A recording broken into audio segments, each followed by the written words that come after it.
Sunset Riders top-tier player Cartooning just dropped a new video. Last year, I made a video on him using the third character, now known as Cormano, to pull off a one-life clear. Today, he's back with a run using the second character, Billy. That video from last year left such a huge impression on me. His playstyle was just unbelievably cool, flashy, and flawless. Look at this, he's showing off again, flipping onto the roof right at the exact moment of the explosion, using those iframes to dodge the bomb. His playstyle is really way beyond what most people can even grasp.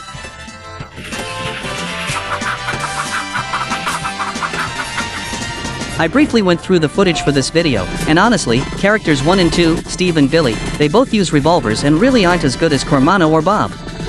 Their firepower just lacks a bit because their attack range is too narrow. Now we're already at the first stage boss. In this game, if you really want a fast run, like a pure speed run, Cormano and Bob are definitely your top choices. Steve and Billy are admittedly a bit weaker.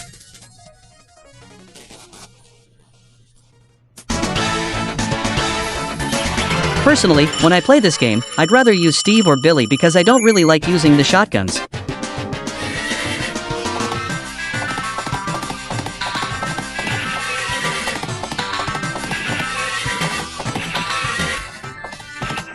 I think last year's video must still be fresh in the memory of many brothers who watched it, and I hope everyone holds the same level of expectation for this one to see what kind of crazy performance he puts on. Cartooning is honestly, calling him a top-tier player doesn't even fully describe his skill anymore. He's truly the absolute ceiling. I don't think I've seen anyone else in the domestic community who can, let's not even talk about winning or losing, just in terms of playing this flashy and showy, he is definitely number one.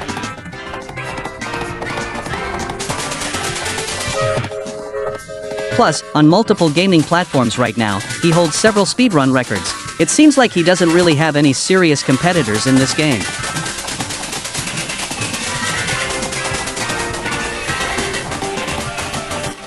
He has memorized these first few stages so perfectly, he knows exactly when enemies will appear right down to the second, without wasting a single shot. Remember back in the day when we played the second stage? Because we couldn't remember where the enemies would pop out from, we just kept firing the whole way through. Since ammo is infinite anyway, it basically created a screen clearing effect, so we could kill them the instant they appeared. But playing like that is exhausting, and honestly, it looks pretty amateur. I actually wanted to make a comparison video for this game, too. If you look at the top players overseas, the skill gap between them and our domestic masters is just too wide, there's no real point in comparing. Alright, now we're at the stage 2 boss.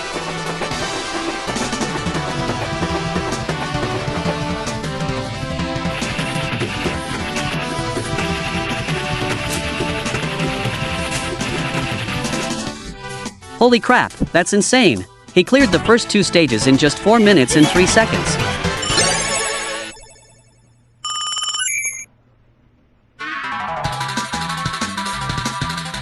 This is a bonus stage, and since he's going for maximum speed, he's just skipping these enemies.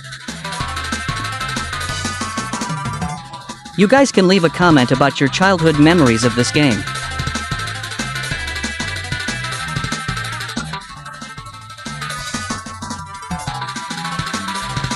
If I remember correctly, this game came out in 1991. Later on, Konami released a few sister titles. There was Sunset Riders, then Wild West COW Boys of Mumesa, and Mystic Warriors. They're all absolute classics in the run-and-gun genre.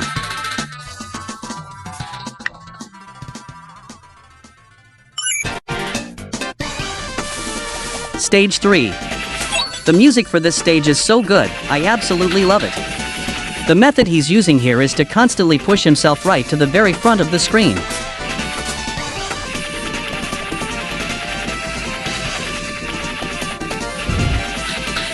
Remember this, guys, this is actually how you play this stage, especially when you're fully powered up.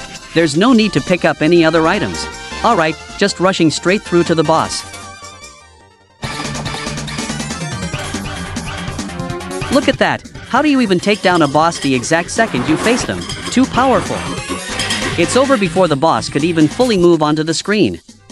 One look, and stage 3 is done. Let's see the next stage, these two, the Smith brothers.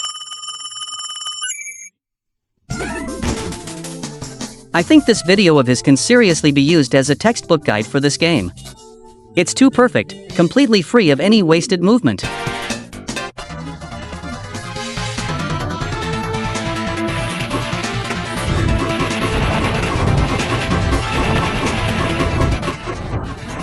Look at that, taking one down in just a few seconds like it's nothing. Back in the day at the arcade, if someone like this showed up, a massive crowd would gather behind them just to watch.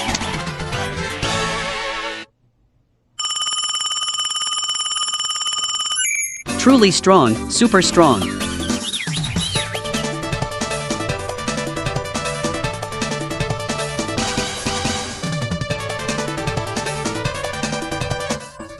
I feel like the game starts to hit a turning point from here on out. From this guy onward, it gets pretty tough.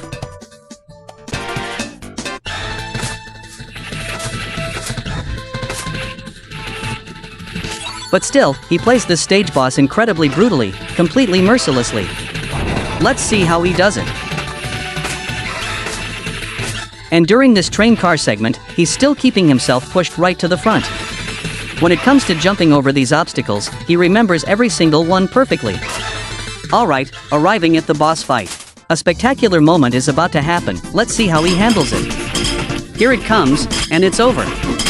This boss looks so pitiful.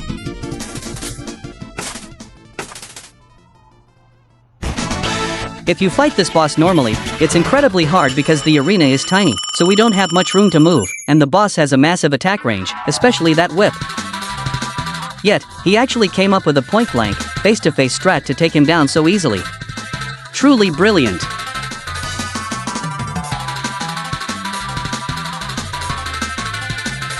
Next stage is Chief Wigwam, also a very difficult boss. Back then, countless people basically lost all their lives right here.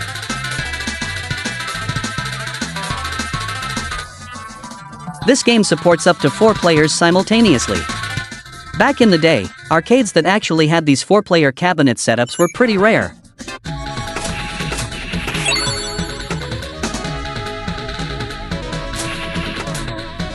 Konami, as a major arcade giant in the early 90s, put out so many excellent games whether for arcades or the NES. And besides the games being great, I think the most important thing was that their music was just phenomenal.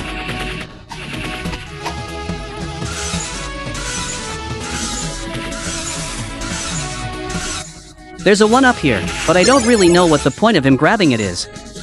Someone of his caliber isn't going to lose a life. Look at that, he's showing off the game mechanics again. You don't die instantly on contact. If we bump into an enemy, we won't die. Alright, the boss fight begins. Are you ready for tough? Why is this boss so hard? Aside from him throwing those 5 knives in the air, he can also attack at close range. His distance management is just incredibly precise. A boss this difficult looks like child's play in his hands.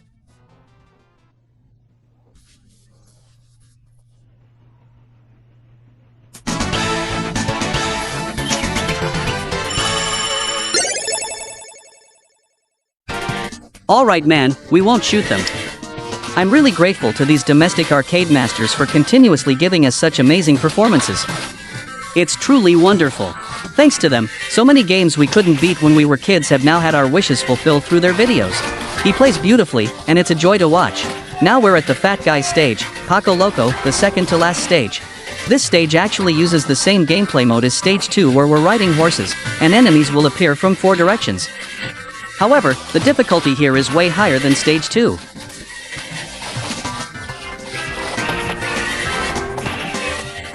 The enemy spawn rate is much higher, meaning there are way more of them.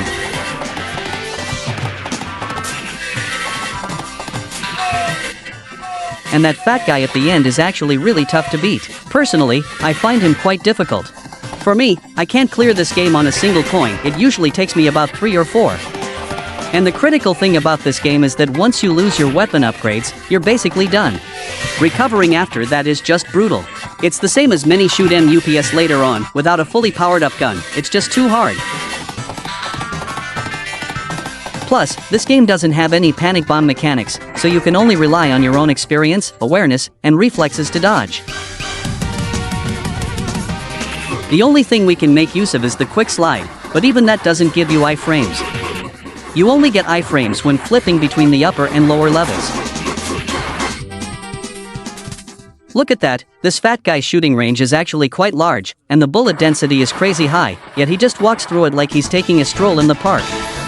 Even though this isn't his absolute best performance or his fastest speedrun, I think it's still highly classic and can definitely serve as a textbook guide for Steve and Billy. Now, pay attention, in the final stage, he still pulls off a pretty insane pro move. This stage again has him pushed right to the front of the screen, clearing it incredibly fast. Right here.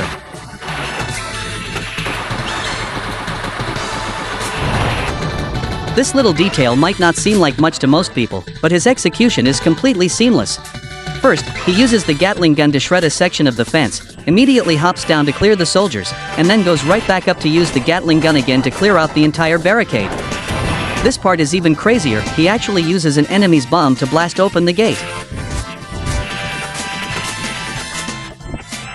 A tiny near miss here, but luckily his reflexes are incredibly fast, and he dodges a stray shot from a minion. Now, the final boss fight against Sir Richard Rose begins. Of course, this game does have a second loop, and the difficulty there is even harder than the first. Just look at this movement, you have to respect it, it's way too awesome. Alright, now he's fully in his rhythm. Just when you think a bullet is about to hit him, he somehow miraculously dodges it. The boss enters his second phase. Now he can use a glitch and absolute safe blind spot.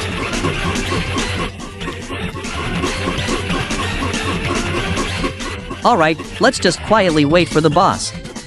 Okay, luck.